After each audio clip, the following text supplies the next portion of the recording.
The nation is currently ramping up for what will likely be the most publicized program of anti-monopoly litigation and legislation in more than a century.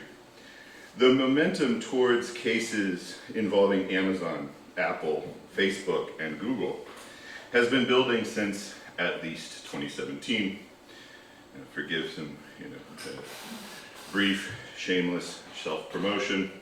In an LA Review of Books essay from August of that year, I detailed how contemporary antitrust advocates are consciously constructing an analogy between modern moguls like Jeff Bezos and mythic robber barons, notably J.D. Rockefeller, who Mark Twain sometimes acted as an unofficial spokesperson for.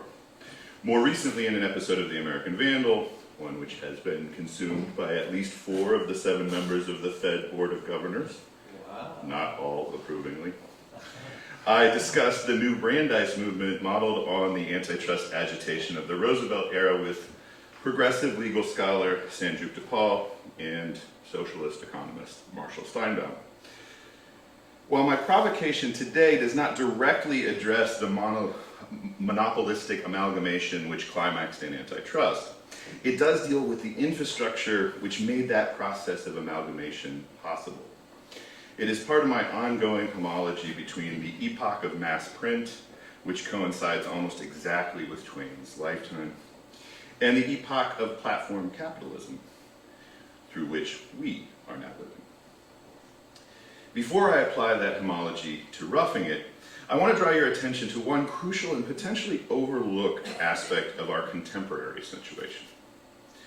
In early 2019, Facebook announced its intention to combine the direct messaging functions from 3 of its most popular platforms, Facebook, Instagram, and WhatsApp. Facebook rationalized this plan as a kind of streamlining commonly done in the aftermath of a corporate merger to increase efficiency and eliminate redundancies. But many commentators immediately recognized it as a strategic measure.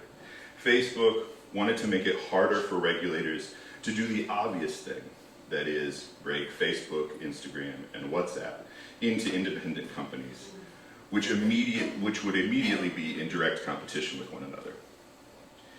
I believe, however, that there is another explanation for why Facebook has chosen direct messaging as the battleground on which to initiate what may be the most important antitrust contest of the digital age.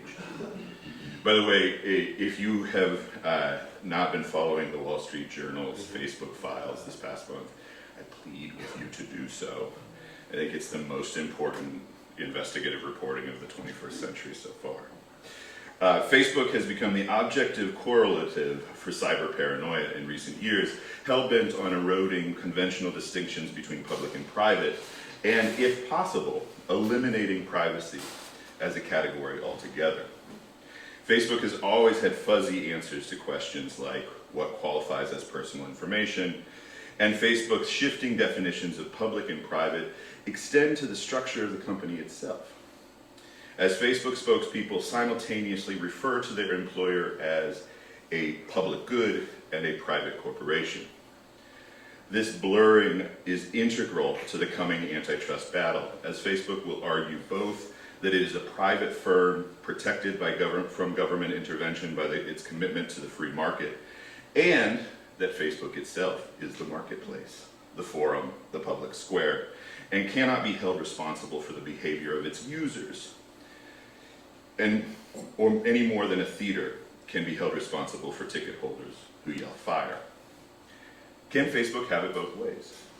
How rigorous and enforceable are the conventional distinctions between public and private? And are the exemptions Facebook is seeking entirely without precedent? The accelerating westward expansion of the transbellum period can be characterized as an application of classical economic theory.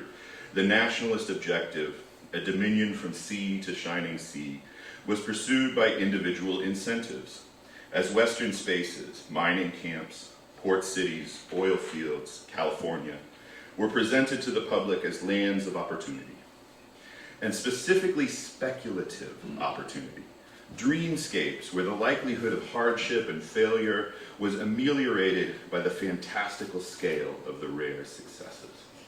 Settler speculators were mobilized by the emergent Western myths, after which their contributions to colonization were subsidized by the federal government, primarily through land grants. And the demand for such subsidies justified the steady escalation of militarized campaigns of Indian removal. Give you a moment to look at this GIF. Shows the Indian removal process between 48 and 77. I expect we could have a vigorous debate about whether roughing it is an endorsement of these mutually reinforcing processes of market liberalization, I hate it so much I can't even say it, settler colonialism, and mass mediation. Twain's narrative largely abides interpretation as earnest or ironic, memoir or autofiction, as several people, Bruce first sort of mentioned. But I don't think anybody would deny that these processes are being represented. Whether Twain is inflating the expansionist mythology or burlesquing it, he is certainly reproducing it.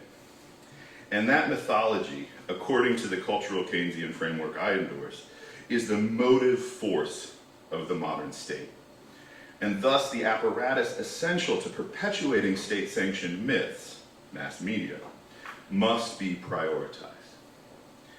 In Twain studies, thanks to Bruce and Jim and Todd and Shelley Fisher-Fishkin and Meredith McGill and Andy Tucher, to name just a few, we know a lot about Twain's relationship to the publishing infrastructure and its interface, the penny press, so-called.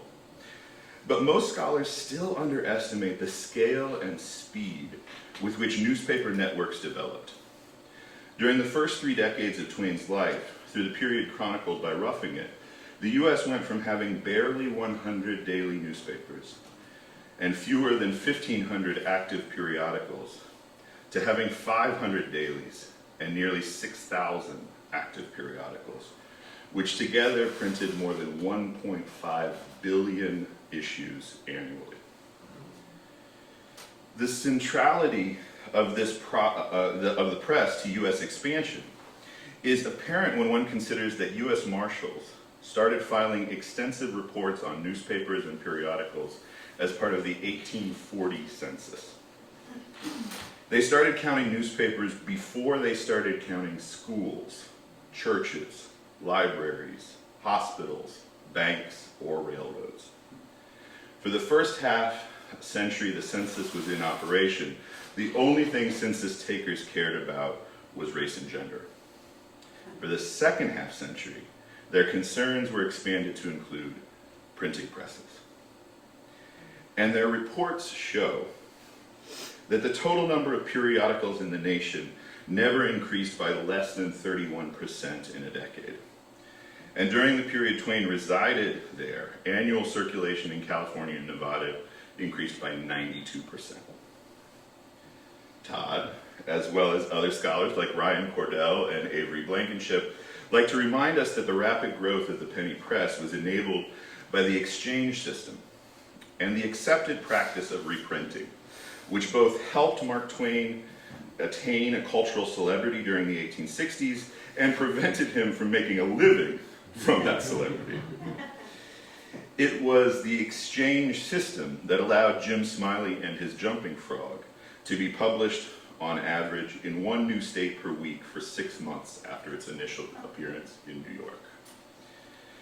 But just as the newspaper network was built atop the exchange was built atop another communications network. Jim Smiley began his life, after all, as a letter to Artemus Ward, which journeyed from coast to coast via the US Post.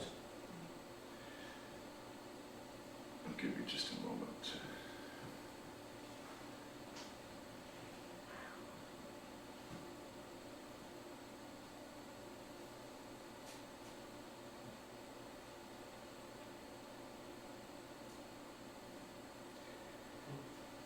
The centrality of the press, I'm sorry. Cameron Blevins' Paper Trails, The U.S. Post and the Making of the American West, published earlier this year, makes a compelling case that the true van leader of U.S. empire is the mail. It isn't just the infrastructure of the Postal Service pervades years and sometimes decades before the infrastructures of defense, interior, and treasury. Here's judiciary, interior, treasury, post office. It's that the Postal Service carries with it the great paranoid paradox of American capitalism, a fear of big government that has nothing to do with the mitigation of harm and everything to do with the suspicion that I might not be exploiting the welfare state quite as efficiently as my neighbors. And wouldn't that be a shame and an injustice? As Blevins establishes, around the time Sam and his brother headed west, the U.S. Post became the largest and most complex domestic communications network in history. Exactly because of its almost inconceivable scale and its increasingly indispensable function, the U.S. Post rapidly came to exist in the public imagination as a monolithic institution, the nearest manifestation of Big Brother in the lives of most Americans, especially Westerners. And you get to see how much money is spent on post offices in the West, which suggests how much it was a part of the colonizing effort. In reality, throughout the transbellum period, the U.S. Post was a loose conglomeration of stagecoach companies, steamboats and ferries, teamsters, railways, warehouses, banks, hotels, and independent retailers. It was a patchwork of subcontractors and gig workers. Blevins calls it the Gossamer network, because it was paradoxically both exceptionally fragile and extremely flexible. And the paths of the Post were fraught, yet the service was miraculously reliable. The transbellum postal service, as Blevins puts it, wove together public and private space and did so in a way that made these threads all but impossible to disentangle. Blevins argues that it is exactly the blurriness between the public sector and the private sector which compelled Congress to grant the U.S. Post a public monopoly. The first such exemption in U.S. history, and a precedent for monopoly exemptions enjoyed today by professional sports leagues and utility companies. Exemptions made for the U.S. Post were rationalized counterintuitively by the need to protect the privacy of U.S. citizens, who entrusted their financial disclosures, their intimate correspondence, and other sensitive information to the mail system that might be comprised of their local grocer, a team of stagecoach drivers, steamboat baggage handlers, station masters, railroad conductors, and store clerks, all of whom were part of the postal payroll, but whose primary source of income came from other unrelated sources. Market competition, in the case of the Postal Service, had the potential to disrupt service, pervert incentives, and reduce consumer confidence. So the monopoly exemption was sustained even in the face of the spoils system, price gouging, graft, and outright fraud. So long as none of the above disrupted the reliability of the service, which was essential to perpetuating the nationalist myths of manifest destiny, capitalist meritocracy, and white supremacy. To return to the provocation with which I began, I don't think it is an accident that Amazon chose to build their megalithic corporate octopus atop the remnants of the original American communications monopoly, nor that Facebook is using a new private messaging network to stitch together the public-facing social media applications just as the Postal Service held together the penny press. The structure of Roughing It reinforces the argument of Blevins' Paper Trails. The novel's first truly comic scenes find Sam and Orion riding atop the mailbag bed of empire, the complex network that paves the way for mass media, mass markets, and mass destruction. Twain's lifelong, frequently hostile, and borderline obsessive interest in the U.S. Post suggests that he intuits the system's imperative to imperialism, while also, of course, depending upon it for his own strategic deployment of private and public commentary, which are hardly ever identical. Though, as Jim just pointed out, Twain was self-consciously, in his travel writing, confusing and conflating private correspondence with popular discourse for the purpose of expanding the power of the press. Thank you very much.